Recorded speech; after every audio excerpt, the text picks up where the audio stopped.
সমবয়সী বা same age রিলেশনগুলো কেমন হয়? প্রথমেই বলি কিছু সুবিধার কথা। এরা একজন অন্যজনকে খুব ভালোভাবে বুঝতে পারে। একজনের মনে কি চলে তা অন্যজন খুব সহজেই বুঝতে পারে। সেম এজ সম্পর্কগুলো বা সমবয়সী সম্পর্কগুলো অন্য যে কোনো সম্পর্ক থেকে অনেক বেশি মজবুত হয়ে থাকে।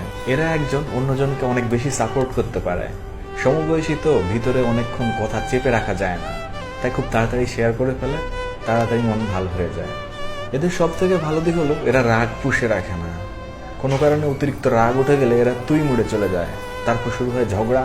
বল তোর কি সমস্যা, কি চাস তুই। এভাবে ঝগড়া করতে করতে তারা তাদের সমস্যা সলভ করে ফেলে। এরা একজন অন্যজনকে ছাড়া বেশি সময় আলাদা থাকতে পারে না, মানে ঝগড়া করে যে আলাদা থাকবে সেরকম খুব কমই হয়।